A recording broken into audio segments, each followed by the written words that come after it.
என்கிட்ட பார்த்தீங்கன்னா, ஒரு அஃபிஷியல் சோனி ஆம்ப் இருக்கு. ஒரு அசெம்பிள் பண்ண ஆம்ப் இருக்கு. 2த்துலயுமே ஆடியோ குவாலிட்டி சூப்பரா இருக்கும். ஆனா சோனில டால்பியும் இருக்கு, டிடிஎஸும் இருக்கு.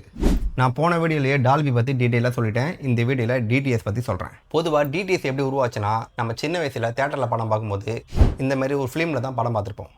அந்த ஃபிலிம்ல ஆடியோவும் இருக்கும், வீடியோவும் இருக்கும். இதுல என்ன ஒரு பிரச்சனைனா, அந்த ஃபிலிம நம்ம திருப்பி திருப்பி போட்டு பார்க்கும்போது, அந்த ஃபிலிம் வந்து தேஞ்சு போயிடும். இதனால வீடியோ குவாலிட்டியும் டேமேஜ் ஆகும், ஆடியோ குவாலிட்டியும் டேமேஜ் ஆகும். இதை யோசிச்ச அந்த இன்ஜினியர்ஸ் தான் ஒரு பிரில்லியண்ட்டான மூவ் பண்ணாங்க. என்ன பண்ணாங்கன்னா, நீங்க வீடியோவ ஃபிலிம்ல பார்த்துக்கோங்க. நான் ஆடியோ மட்டும் தனியா சிடில குடுத்துறேன்னு சொல்லிட்டு, ஆடியோ ஃபைல தனியா சிடில குடுத்தாங்க. இதனால தியேட்டரோட ஆடியோ குவாலிட்டி அடுத்த லெவலுக்கு போச்சு. ஆனா இதுலயும் ஒரு ப்ராப்ளம் இருக்கு.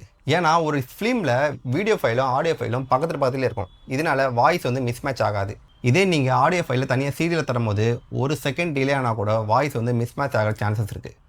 இதை யோசிச்ச அந்த இன்ஜினியர்ஸ் தான் அந்த ஃபிலிமில் இருக்கிற வாய்ஸ் பக்கத்துலேயே ஒரு ஆப்டிக்கல் குரூவை வச்சாங்க. இது எப்படி ஒர்க் ஆகும்னா, பைக்கில் இருக்கிற ஏபிஎஸ் சென்சார் மாரி ஒர்க் ஆகும்.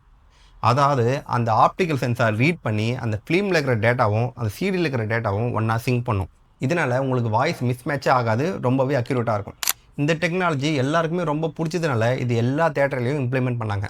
இதனால தான் இந்த டெக்னாலஜி உலகம் ஃபுல்லாக ஃபேமஸ் ஆச்சு. அதனால தான் இந்த டெக்னாலஜிக்கு பேர் டிஜிட்டல் தியேட்டர் சிஸ்டம் சொல்லிட்டு வச்சாங்க. அதாவது டிடிஎஸ்.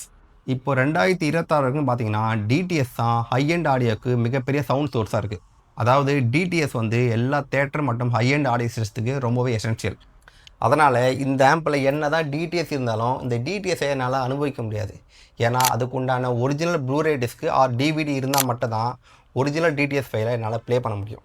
ஆனால் டால்பி அப்படி கிடையாது. டால்பியோட கம்ப்ரஷன் ரேஷியோ ரொம்பவே சூப்பர்.